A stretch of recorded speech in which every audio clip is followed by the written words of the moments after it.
Hi there. Welcome to our December dance talk series presentation. Today we have a couple of guests. We have Rita Kizito here. She is a teaching and learning specialist on the Faculty of Natural Sciences at the University of the Western Cape. And her expertise is in learning design, science education, emerging technologies, and mobile learning. And she is working to start a new community of learning scientists in Africa.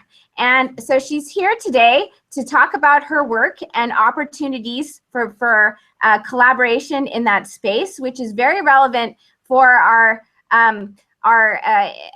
vision in this dance community of doing community-based and collaborative and discussion-based learning in online spaces, including in the social media space. And so will be talking about some of her work. I also have here Ulrika Kress. She's one of the executive editors of the International Journal of Computer-Supported Collaborative Learning and one of my close colleagues from the International Society of the Learning Sciences. And so we will be having a discussion here with Rita about how we can do some community building around this vision that she has. So first we want to hear all about this work that she's doing. So I will turn it over to Rita. Okay. Thank you very much. I don't think I need to introduce myself again, although I'm no longer at the University of the Western Cape.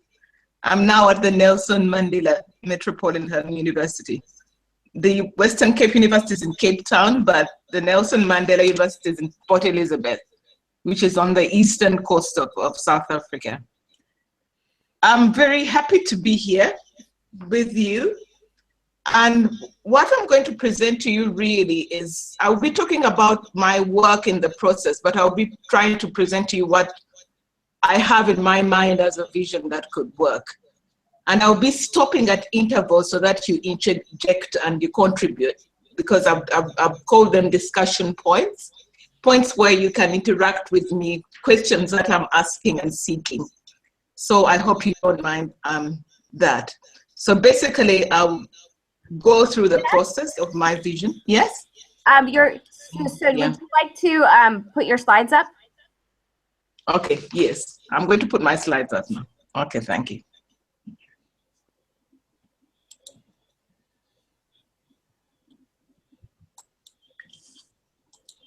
Okay, can you see it? No, not yet.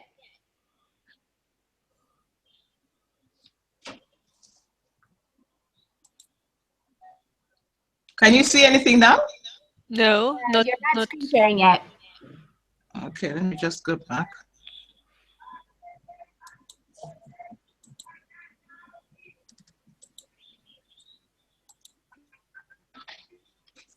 Oh no, what's going on now? It's opening several slides. Sorry about that. Oh, just make sure that it's on screen sharing of your whole screen. Oh no, it looks like we have lost Rita. Yeah, she left. Yeah.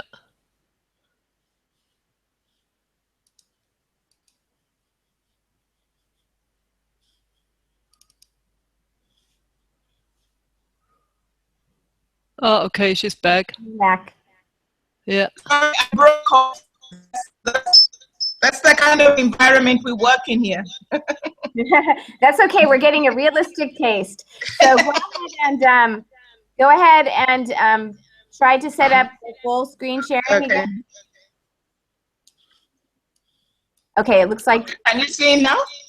It looks like, yeah, so now put it in project the slide mode. Perfect. It looks like you're doing it perfectly now. Great. Okay. Okay, sorry about that. That's what our connections are not that good. Okay. So I've made my topic rather lengthy, but this is where I'll need your help. I've called it Developing Predictive Analytics to Strengthen Learning Activity Design that Promotes Criticality in African Higher Education Contexts. And I'm asking, can the use of social media support this process? And where I'm coming from is I'm coming from a point that if we could set up a learning sciences unit I've called it unit or a community, but it could be, you know, a group of people doing learning sciences in an African university setting. What could we do? What would we be able to do? And before I go to pose this question, I'm just sharing with you so that you get an understanding of the context or the higher education context in South Africa. So my data is a little bit dated, but that is what we have at the moment, which I can share, which has been ratified. But I think there's newer data which will be coming in soon at the end of 2016. So just to give you a glimpse is that we used to have 34 contract institutions, public institutions. And because of our racial past, they were divided into either historically white universities or historically Black universities. So if you look on your left-hand side, we had 6 Afrikaans. Afrikaans is the white language for the Afrikaner people. And then we had English. And then we have the Afrikaan, which is for the Black universities where they use different languages. And then we also had the non-African, and then we had special. But what I'm trying to share with you now is that even now in today's context, we carry the histories of the historically white and the historically black, even though they have merged. And because of that, even the way the universities are spread out, we tend to have the more historically privileged universities being more research intensive, whereas the middle band is the historically Black universities which are lagging behind in terms of research. And then the lower band, obviously, the newer universities. In terms of headcount enrollment, from 2008 to 2018, I'm just going to emphasize there that you see that we are tending towards about 1 million, if you consider it with a population which is about 50,000. But there, if you see, it's also very racially divided, with the African population now almost pegging at halfway. The colored, we have a colored population which is a mixture of Black and white, and then we have Indian, white, and Toto. But if you look look at the distribution, if you look at the ratio of the representation of the Black population to the HE access, you can see that the parities there are quite distinct between, according to our racial divisions.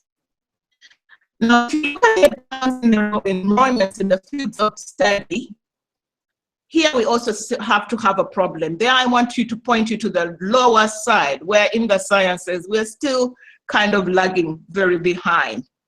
And we seem to be having more people enrolling in the education. As I said, this is rather dated, but the data has not really, in terms of proportions, it's still, the racial proportions are still almost the same. So we seem to have a very low science engineering intake, and we have more the science and the humanities intake. Now, in terms of the staff, you can also see the distribution there. The African, there's been a change quite drastically, almost 69% from 2003 to 2012. But if you look at the proportionality, we have 32 African. These are at the level professor, that's what we're saying. Whereas we have about 53 or 53% of the white community. So I'm just saying that in the context which we are working in, we still have those distributions. So we are carrying on the past underprivileged into the sets that we are going in. So my proposal is, as I said, looking forward into trying to establish a learning sciences community. I was thinking that maybe it would be better to start small and start with a workshop. So in my vision, I'm thinking would it be possible to set up a professional development workshop for higher educators to enhance their ability to use predictive analytics to design learning activities that promote criticality in university courses in social media supported environments. And if you see, my wording is rather quite heavily headed. So I think maybe my two companions could help me here to say, is this, if we could pause here for a discussion point, does this make sense, or is it too long-winded, and is it too unfocused, or is it too or very ambitious? And I would really want to hear your views on this proposal. I think it sounds like a really exciting proposal. I'd like to hear more details about how what you envision the activities at that workshop being, and what you think the outcome would be. Okay, so do you think it's not covering too much? Because I see there are too many elements. I couldn't summarize them into one. Is it very ambitious, or is it doable? What do you mean by, sorry, what do you mean by predictive analytics? I do not really have an idea about what. To me, predictive analytics, I think, should come from part of Caroline's work of modeling.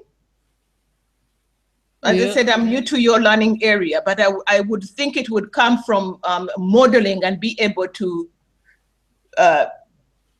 set up analytics in a way that will predict behaviors or performances in learning.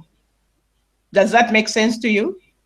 It makes sense, but it will be a result of some type of modeling or computer modeling, I would think.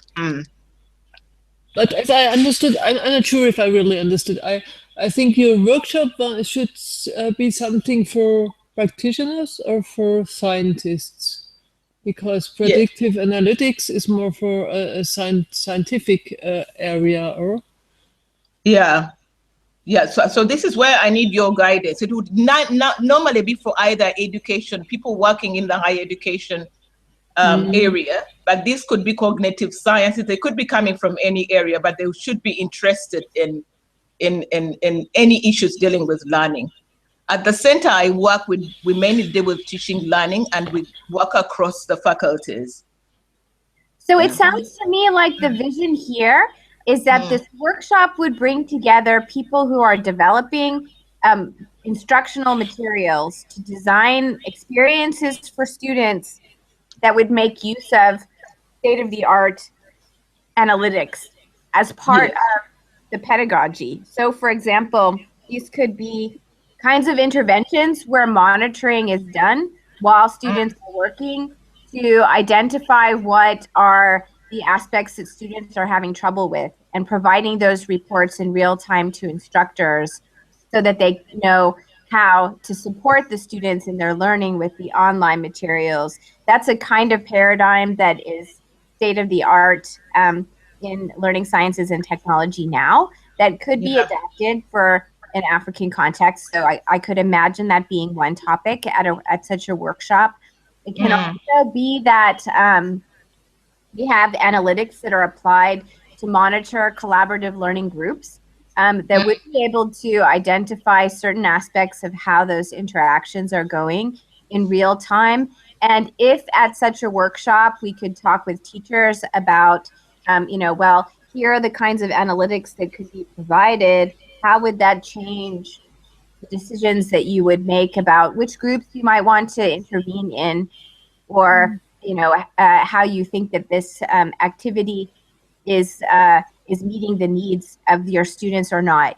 So I could imagine that this would be a workshop where the idea would be to try to identify ways that in this context the technology that exists could be adapted and used, so that there would be a concrete idea of what is possible and what's not possible yet. So, but it depends on. Oh yes. Yes. And it depends a lot on the technology you're using now. Or so, as I understand, the predictive analytics just work on these tools need or have to be fitted to the technology used. And so for me, the question is, what kind of technology is normally used in your in this higher education settings? Yes. That's true. So I could imagine that if the vision was to work towards a way of using these tools in African classrooms, that in the workshop we would, set up some prototype activities and not expect that they're performing at their tip-top shape. Because I think that Ulrika is right, that if you were going to use these in your classroom, you would have to customize the tools for the context. Usually you would need some very context specific data to adapt the models. So, but I think the idea of this workshop is more that it's a visioning kind of workshop to see what is the opportunity and to kind of start the conversation.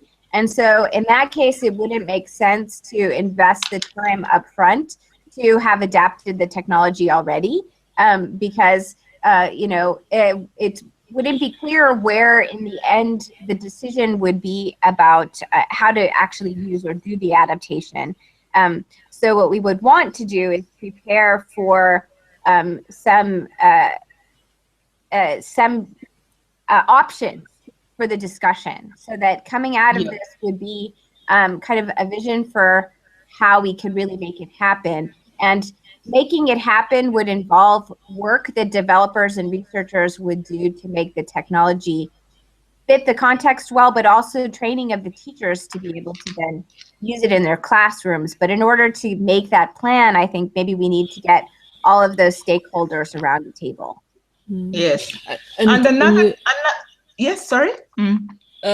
In the slide, you talk about university courses in social media supported environments. So the technology you use is just normal social media like Twitter, wikis, or whatever, or do you have specific technologies you're thinking about? Well, we use the normal media. We have learning management system. We use the normal technologies that are used, but I think that's normal. The web technologies like normal Twitter accounts, or we have LMSs. We're using all the technology that goes into the classroom, video or whatever. But for me, I thought because social media is emerging as a very useful tool for our students, particularly, it could be an area we could focus on. We don't know so much about how we could use social media in the higher education context. Yes, and another thing for me, we also have a lot of data because of but maybe we shouldn't peg it to this particular workshop. There's a lot of data which is being collected, but I think nobody really is glued up to exactly how to analyze it and how to use it to inform our instructional decisions. So Rita, I think the audience would like to hear more about what the context looks like and how you see this going forward, and also how it connects with the work that's already going on in the African context. So can you elaborate a little bit on that? It looks like you are moving into that with the agenda. Yes. Okay. So what I'm going to share with you now is the bottom line. Just a little, not a lot, but I'll be talking towards the resources or their lack thereof. And then questions around what areas we should be focusing on, whether it's computer-supported collaborative learning or learning analytics. And I welcome the question around predictive analytics, because I'm new in this area. I've been in educational development for a long time, but I'm only new in the learning sciences. So I'm just getting into. And then the third thing I'm going to speak about is perhaps what we need to do. Here, I don't want to go so much, but I'm sure if you've been watching a lot of our news, you've been seeing that all our universities have been undergoing a lot of protests and turmoils. I think all our universities except 2 were disrupted this year in what we have been calling the fees must fall movement. And what students are arguing for, actually, we are arguing for 0 increase in fees this year, but they've also increasingly been arguing about decolonizing the curriculum and giving them a curriculum which is more relevant to the context in which we live in. So the protests have brought us into thinking around very deeply about the curriculum that we offer, the content of the curriculum, and so issues of language are coming in.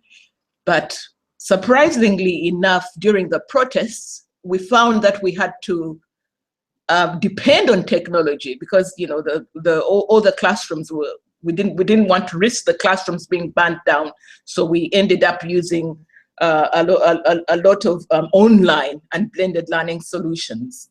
But as I said, the other thing that the students are struggling for is the resource issue. A lot of them cannot finish their studies because simply they don't have the resources to pay for it. So that's something which is very coming on the fore in our context and in the way that we use the technology.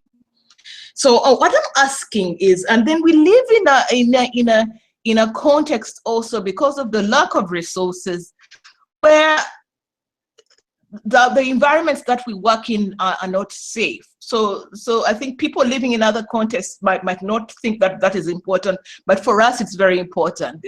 The learning space must be very safe now because of all the upheavals that have been going on, but also safe in terms of structure and how well it is built. So in African context, we have to look at the surrounding area, which is also a big thing for us. It needs some development. The hardware, the access to hardware and networks also poses big problems for us because we simply don't have the resources to go around. The elite universities like UCT can do that, but some of the newer, as I said, Black disadvantaged universities, sometimes they have the buildings, but they not necessarily had the hardware or the networks. And even if they have the hardware and the networks, the access to the software systems and maintaining this is also a big problem. Internet access and security is also a big problem. In South Africa, I think we have the highest or the most expensive data costs, even if we compare it with the rest of Africa. So it's quite unfortunate. As a university, we are now trying to work with a mobile technology providers to see if the data can actually go down. But then we also have a difficulty in our staff training. We simply have not had enough resources to direct resources to staff development so that they are empowered to work in this environment. And then of course that links to student training. So as I said, for our bottom line, the resource is still a very big question, but then we also need the capacity to develop our capacity. The question is, how do we identify, develop, and nurture the required know-how, resources, and expertise when we are at the same time trying to accelerate and grow? But another thing I think which is becoming increasingly sure is each institution has got its own culture. So with introducing technology, we found that the barriers to change have actually been to the way the university works. We are kind of very slow to move and to turn around in terms of the culture. And what we are finding is that the young academics are more inclined to accept these new changes, whereas the older academics are quite glued up to the way they did things before. And the reasoning is that, you know, things of the past were better and the new things. So the question is, if we're going to move into these areas, how do we navigate the institutional systems and bureaucracies to encourage change? I'm just putting it there. And I said, even though I'm preaching the lack of resources, I think Tony Robbins maybe points to us to what we should be looking at. It's the lack of resourcefulness. And for me, I think that's later on I argue for criticality. I think we are not teaching our students enough to be more critical in the way they are learning. They are still regurgitating a lot of things. So we are now in a vicious cycle of where even with little resources, we have not been encouraged to be resourceful so that we can overcome our surroundings. So I'm thinking of the areas of foci, and this is where I'm going to pause again and ask you questions. Computer-supported collaborative learning, if you looked in my abstract, I think it's a good way to go. As Africans, remember, maybe as opposed to other people, we're very cultured people and very socially individual. So for us, it's not the collaborative only. It has to work together with the individual development, because there are issues about self-assurance and, you know, putting the individual on the top. But as a pedagogy, I think working together and sharing the resources and understanding what the social system needs is quite important. But here, I'm thinking that learning design, because I come from a work of learning design, is very critical. And the use of social media is also very critical. But how we now pair this up with the learning analytics, and I'm putting predictive analytics in the middle again. As I said, I still need to investigate it a little bit further. But then on the right-hand side, I'm also putting the social media analytics. So I'm asking the question is, what do you think we should focus on? Because you are the experts in the learning sciences area. So I guess my big question actually is, it's hard for me to imagine how you're using social media at all in your instruction, given the situation with the infrastructure that you mentioned. So can you explain a little bit about how that's working? Well, for instance, what has come to the fore, WhatsApp, because a lot of students have got, everybody seems to have a phone of some kind. It might not be the high-end phone, but text messaging is still the cheapest form of data exchange. So putting WhatsApp groups and forming WhatsApp groups is becoming a very popular means of exchange. Another thing, Facebook. The Facebook was also quite dominant, particularly in the protest area where students were forming groups and exchanging with each other. So I think it was those two technologies which, you know, really came to the fore. The Facebook pages where students were forming groups and were able to interact with each other, and then the WhatsApp group on the mobile phones, where there was exchange of data between individuals. Teachers also started to use that to form groups, because they could then exchange information quite quickly. But right at the end of the day, it seemed it was not enough. We still had to set up certain areas where students could access either laptops, so they could borrow them, or we rented them out for a time. So we still needed the tablets, or we still needed the computers themselves. So for exchanging information, the two social media seem to work, but for doing real learning and you know, completing their tasks and their assignments, we still needed some kind of computer. And obviously we also needed the network facilities, because we even had to go and work with telecom to reduce the cost of data. I think it depends a bit. If you think about collaboration, it makes much sense to have Facebook or social media. But on the other side, we know from Facebook that people do not learn really in Facebook. So Facebook is not a learning tool. In opposite, it's more a discussion or whatever. But if you want really people to learn or to interact deeply with each other, perhaps you have to think about other collaborative scenarios. And there, for example, wikis, and for example, if you say you need computers to collaboratively write or whatever. So I would say this social media, you have to be more specific. And on the other side, for the learning, I also would recommend to be more specific. What kind of learning, what kind of topics, what kind of interaction do you want to have? And then after this specification, you can be clearer about to select the right media and the right form of interaction. And then this learning analytics or predictive analytics come in. But this is the second or third step. I would start with really going into detail what kind of collaboration, what kind of learning activities you want to stimulate. Yeah, we have courses, because we have like a blended learning courses. Our team runs emerging technology courses where they introduce our teachers to different media, and we've been trying to look at affordances of some of them. Yeah. But as I said, what we have not done very well is to really collect meaningful data around their use. People, yes, are using blogs and wikis and developing all kinds of scenarios, collaborative. But I think for us, for me, where we are lacking in growth is collecting real data, real-time data, for instance, to inform our decision making.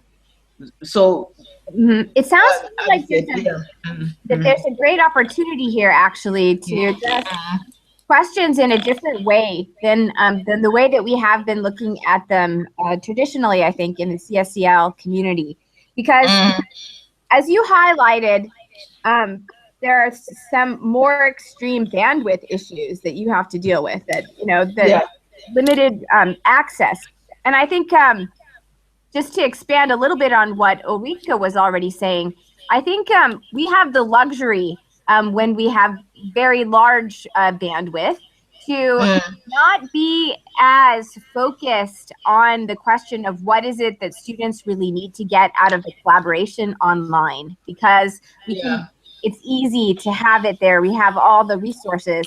But if we have to be very choosy to use the limited bandwidth and the limited opportunity in just the most strategic way, we would probably think of ways that we could blend the face-to-face and online experiences. So, because if there are students who are co-located, then they could have some of their interactions face-to-face, and you wouldn't have to do all of the collaboration online, but there might be aspects of the collaboration that are best done online, maybe so that there's a permanent record, maybe so that it could be monitored in real time, maybe so that students could interact with people who are in different places. But if you think very strategically within the scope of an activity where students are supposed to be learning a set of things, what are those particular aspects where it's most strategic to have an online interaction, then that would give some idea of how to create this blended experience, which we necessarily have to have in the cases where we just have, sort of an abundance of bandwidth, and we just may as well do the whole thing online, right? And we have all the resources. But if we have to be more choosy, I think we have to be also more insightful about what is it that we really do want people to get out of the collaboration. In some ways, I think those questions are a little bit hidden in findings from studies that we run, because it may be that, we had an idea of how an intervention was going to play out, and the experiment, and the effect is smaller than we would have anticipated.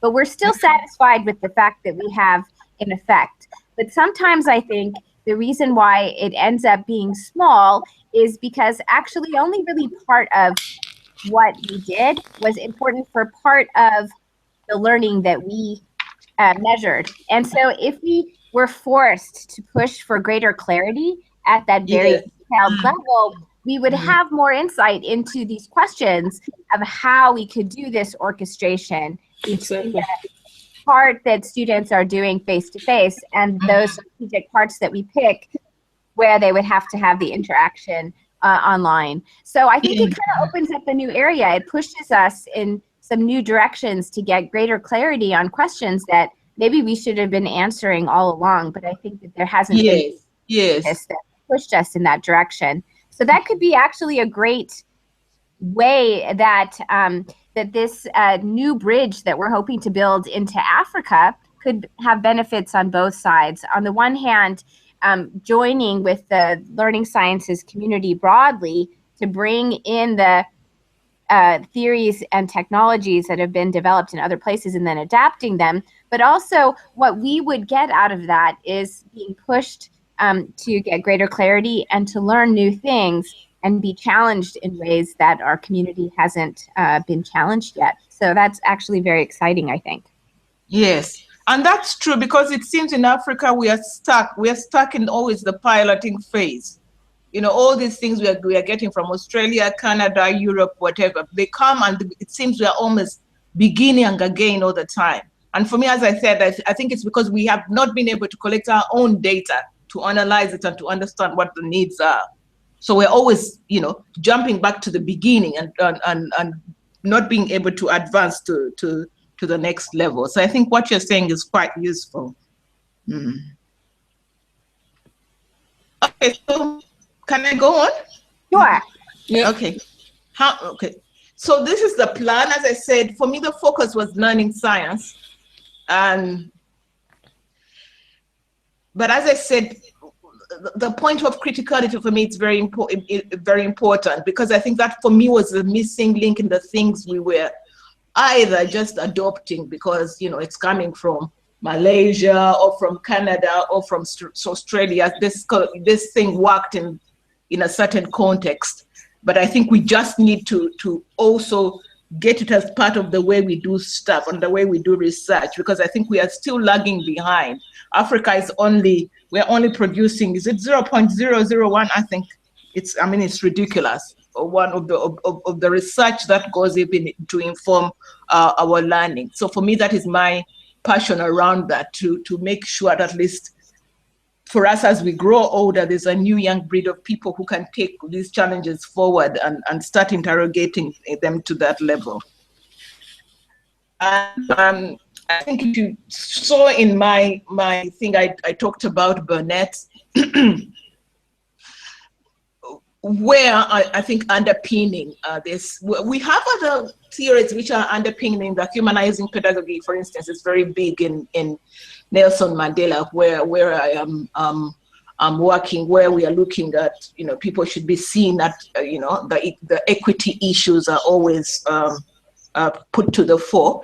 But for me, coupled with that, I think it's also to kind of change the way we teach, so that each person is able to engage critically with the self and the others and take critical action. Because even in the Fees Must Fall, we saw that our students were sometimes they were not really informed properly, and they were not, you know, analyzing it. But I think maybe I'm a little bit critical, but I would suspect it's also a result of the way we've been teaching for the last few years. But as I say, at the bottom is that these acts are shaped by our societal demands and the individual and the social contribution. So you have individual, collective. But I think for me, in our context, we have not really understood why is it that a lot of our students struggle even when they are given the resources and the opportunities. So for me, these are spaces which can help us investigate and interrogate more what really happens in the learning space and get real data to inform our decisions. So I don't know if I need to go through the research questions. So the questions I'm asking is what can be learned if we were to start a workshop of this kind. We would also be interested in what are in understanding what the enabling and constraining factors were, and what institutional arrangements are required for such a workshop. I say all these things because when you come to our context, you can realize that we work in very tight conditions. So even the things that you take for granted sometimes are not there. But on the other hand, we also have the extreme. If you go, for instance, to Cape Town, you can see you know, a division. There's a high world first class on one end, or even if you come to PE, it is just so incredible. On one side of the road, there is this high class, first class world, and then if you just cross the road to the other side, it's a contrasted contest where there's deprivation, there's no infrastructure, you know. So we live in those worlds, and we have to navigate them with our students who are coming from all these contexts, but are put in classrooms where we have to work together. So there are underlying factors when we make, as I said, for me, the criticality is not only questioning or reasoning from a very cognitive mind, but also bringing ideas of social justice and reasoning with another person, even though you are in the context. So it goes on further. So for me, those are the questions I'd be expanding in. And then the last one is, what lessons can be learned about CSCL and learning sciences research? Did you want to say something there? No. Yeah, I think that for myself, I think what, so let's say at this workshop, what we're hoping to achieve is to continue this conversation that we started today, bring together researchers and practitioners from the African context, some that are coming from the international context.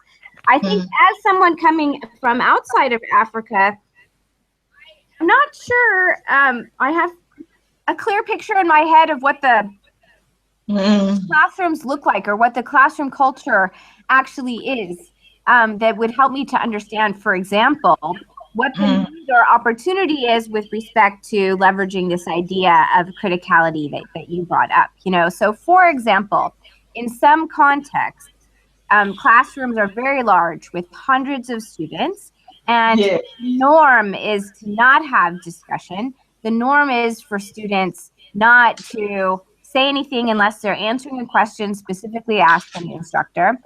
Where in other places, classrooms are smaller, it's much more interactive, much more discussion oriented.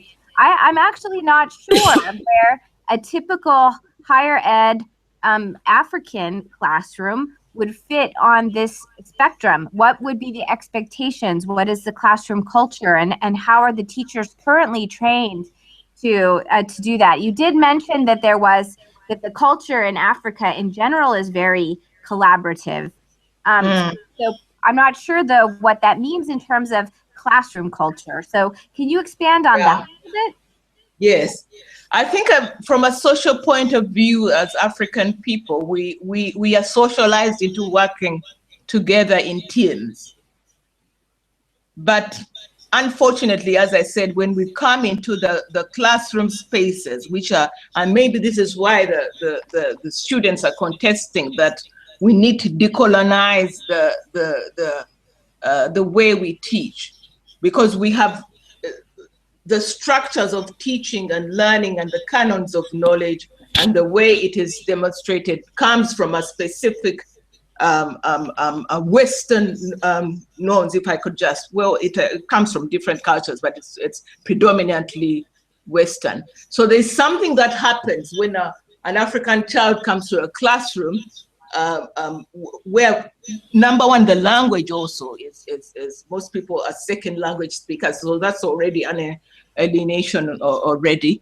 And so something happens that the learning does not maybe occur as it should, or except for those students, for instance, who have been exposed to what we call the Model C group, kind of very modern or day-to-day. That's for me in South Africa. Let me just say it, sometimes it's difficult for me.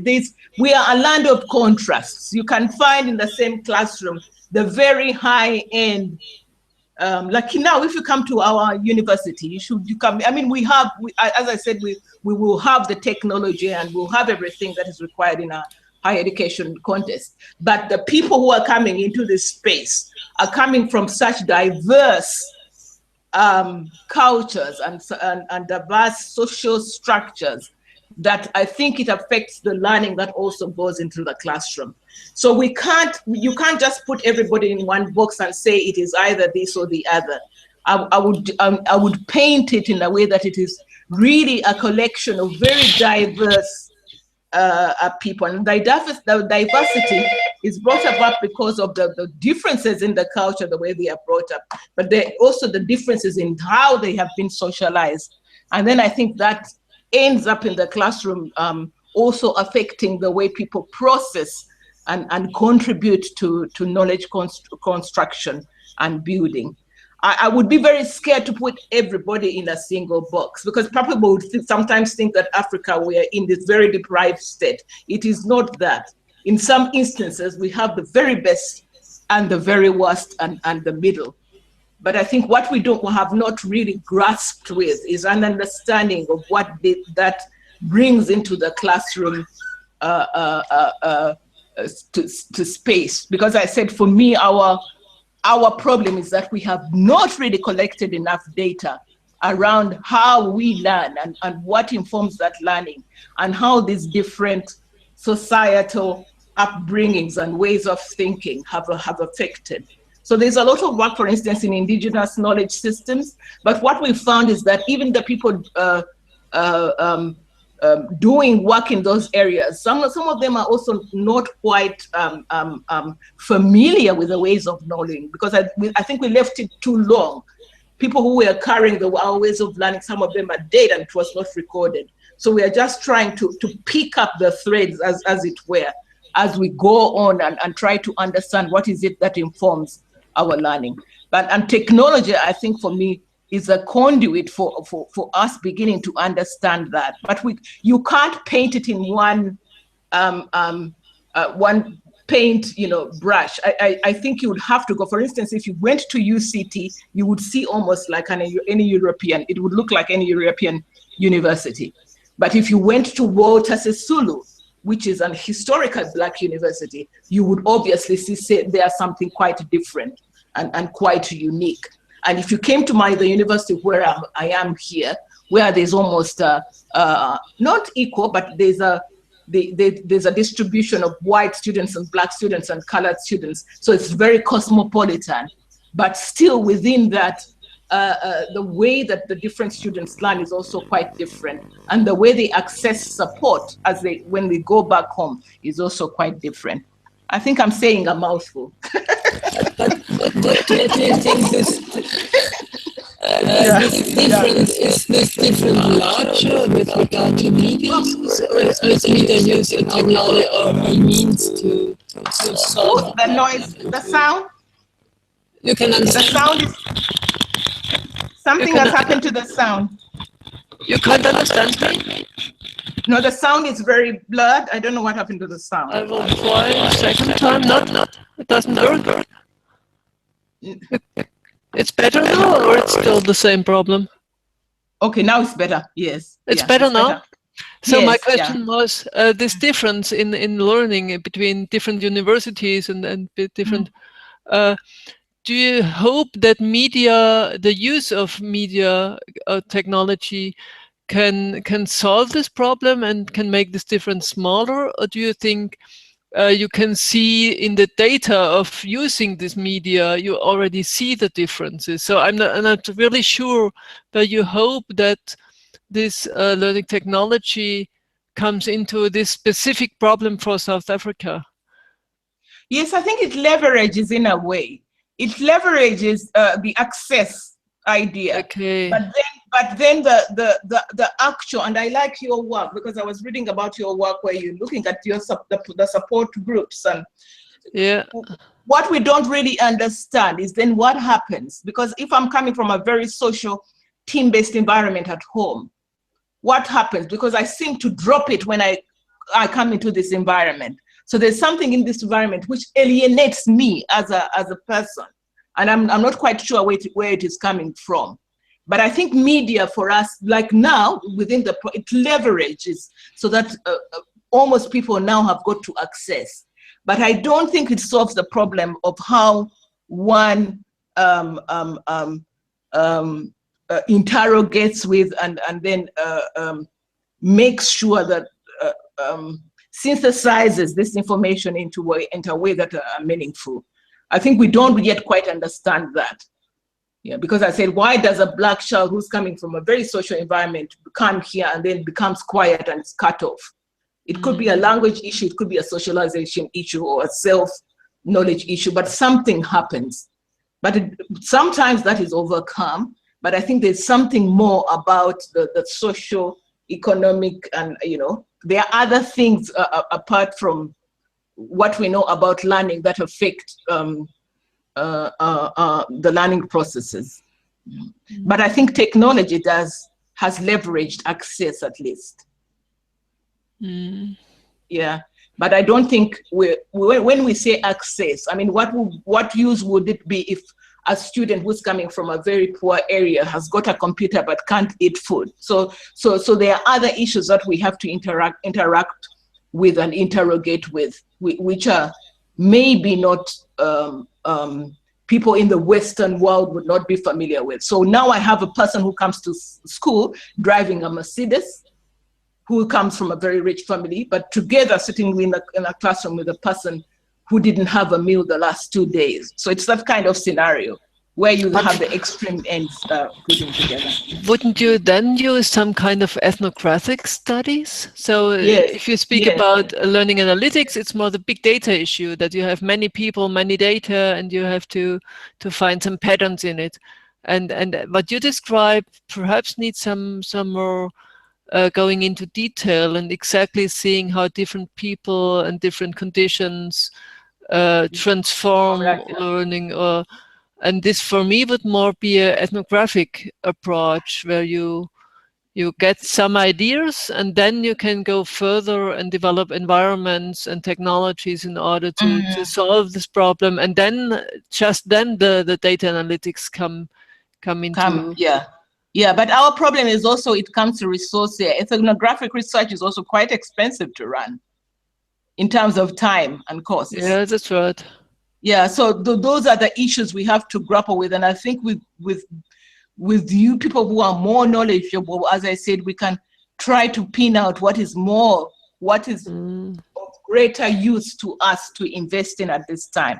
Because now the universities have invested a lot into tracking systems and evaluation. So we are collecting a lot of data, but I'm not so sure all this data we are collecting is of any use to us. And so we are now. You have already collected this data with some kind of technology. Well, we have what kind of data are these? Yes, we have a value system. We're bringing in. Blue is coming in. We are always constantly collecting data, but I'm not so sure we have the frameworks for analyzing the data so that it helps us. So we are overwhelmed with data at the moment. I don't think we can navigate. But then it would be interesting to see really in detail what the data look like, about how representative it is, what kind of activities it tracks, and then it gives a much deeper insight what we could do with, or you could do with this kind of data. Yes. Right. It sort of reminds me a little bit, though, of some things that were happening in the U.S. maybe about 10 years ago. There were these monitoring systems that started to become popular to help kids prepare for standardized tests. And so there were kind of two paths that schools were taking. There were some off-the-shelf technologies that were doing assessments and monitoring, but that weren't designed in a way that really gave, at a skill level, an accurate assessment of where kids were at. And so they were collecting lots of data and putting a lot of resources into doing it, but without getting the benefit in the end. And then there was research into systems, and one very notable one that might be worth looking at is called assessments, spelled ASSISTMENTS. Neil Heffernan and Ken Kadinger were the lead researchers in this work. And they brought into their team assessments on, experts on assessment and psychometrics to be able to really make sure that the measurement that they were doing was going to give visibility into the skills that the teachers would need to know about whether students were getting it or not, or where they were and how likely they were to be able to acquire these, or to be able to connect that up with practice activities that would work specifically on those skills. And this approach, which was a little more time consuming to develop, but was much more effective, was used pretty widely up in the Northeast, and to really good effects. And so it could be, for example, that you're collecting lots of data, but maybe it's not the data that that you need to be collecting. So again, I guess just like what Ulrika was saying, it would be helpful to know what that data is, but it's also a good idea, I think, to start the discussion with the administration of, you know, just any data isn't going to get us to where we want to end up, but it has to be focused to answering a particular question. And so maybe what needs to happen prior to a workshop would be to really say, you know, we probably can't solve the whole problem all at once. What are the big issues, needs, you know, and you've mentioned several of them, but it's too big at the moment to solve. Probably with the resources and time, you know, it would be good to say, okay, well, it's a huge problem, but this year, we want to focus on one specific one. So if we wanted to do this, you know, the data that we're collecting, does it have anything to do with this problem we want to solve? If not, how can we start to get the data that we actually need, so that we're in a position to be able to do something about some very focused problem? And I think it won't be possible for people from outside of the context to come in and answer that question. So it would be more productive to first have you as an expert on the context with the other people who you're working with there to set that priority and look at what you have, and then bring the knowledge of both of those two things, the goal and the resources, so that the brainstorming at the workshop can be working on the next steps after that groundwork has already been laid. Because otherwise, I think as outsiders, we're not able to give really substantive advice because we just don't know enough about the context or, you know, the opportunity. Yes. Yeah, but I think for us, what we are lacking is also the culture, as I said, of enough researchers in the area. We're simply not doing enough research. I don't know how we can kind of push that. And I'm coming from math education, and you can count the number of researchers. Even in our unit, we are pushing ourselves to get into that culture, but it's very difficult. Yeah, but so that actually kind of goes along with this idea that I was bringing in from the assessments work, because that system was set up in such a way that it was an intervention to help kids prepare for the standardized tests, but also to provide an opportunity for researchers to understand better the learning processes around getting prepared for these tests.